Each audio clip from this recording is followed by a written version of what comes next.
हाँ शालिनी, ये देखो, ये रहा मेरा घर।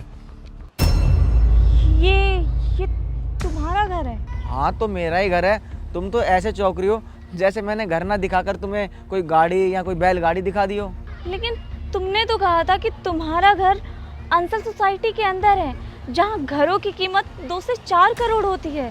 फिर तुम घर बोल के ये झुग्गी झोपड़ी में क्यों लेकर आए हो?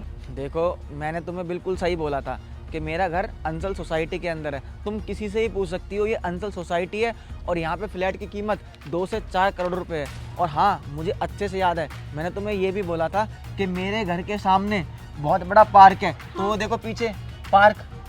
मैंने गलत कब बोला? आओ अब अंदर चलते हैं, आ जाओ। चुप करो तुम। You cheated on me.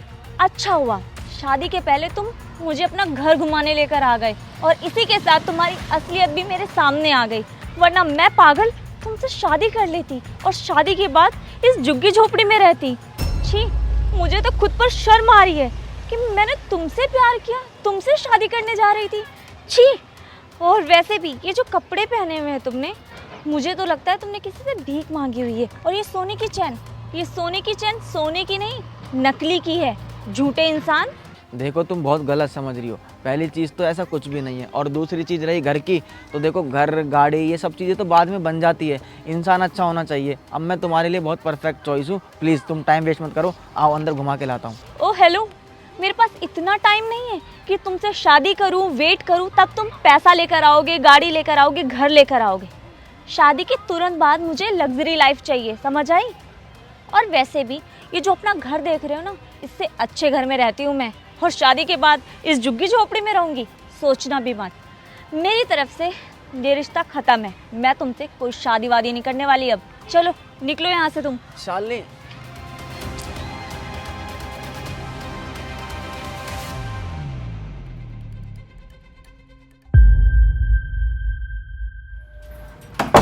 Wow,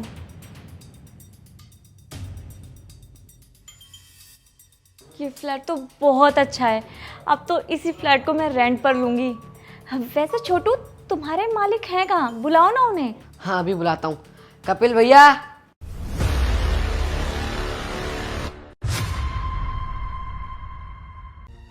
Kapil, तुम यहाँ क्या कर रहे हो? लो, मैं यहाँ पे क्या करूँगा? सेम सवाल उस दिन तुम्हें बताया था कि मैं अंचल सोसाइटी में रहता हूँ, तो अपने घर पर हूँ मैं। अभी भी तुम उस झुग्गी से बाहर नहीं निकले हो क्या? अभी भी तुम उसको अपना फ्लैट कह रहे हो? तुम्हें याद नहीं है शायद, उस झुग्गी की वजह से ही मैंने तुमसे शादी तोड़ी थी, और अभी भी तुम उस झुग्गी के पीछे पड़े हुए हो। अच्छा, तो तुम ब्रोकर हो? बताओ, अभी भी शर्म नहीं आ रही इस आदमी को? मालिक का फ्लैट को अपना फ्लैट बता रहा है, थोड़ी तो शर्म कर। चलो कोई बात नहीं।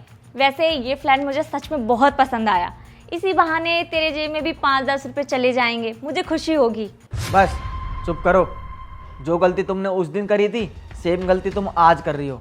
तुम्हारी जानकारी के लिए बता दूं, वो जो झुग्गी थी ना, वो था तो मेरा घर ही, लेकिन पुराने वाला। और इसीलिए मैंने उस झुग्गी को हटाया नहीं, बल्कि उस झुग्गी से एक रास्ता निकाला था अंदर से, जो रास्ता इस फ्लैट तक आता था। और तुम्हारी जानकारी के लिए बता दूं, ये फ्लैट भी मेरा है और उस झुग्गी में जो जितना रास्ता था वो भी मेरा है। समझी? क्या? उस दिन जो है मैं तुम्हें झुग्गी के अंदर से केवल गुजारता, ना कि हम झुग्गी में रुक जाते, और वो रास्ता जो है यहाँ आके खुलता इस फ्लैट में। इसका मतलब तुम सच बोल रहे थे? अगर तुम्हें भरोसा नहीं है तो इससे पूछ लो, ये बता देगा मालिक कौन है। छोटू, मालिक कौन है? हाँ, ये कपिल सर का ही फ्लैट है। इसका मतलब मेरी गलती की वजह से इतना बढ़िया आदमी मेरे हाथ से निकल गया।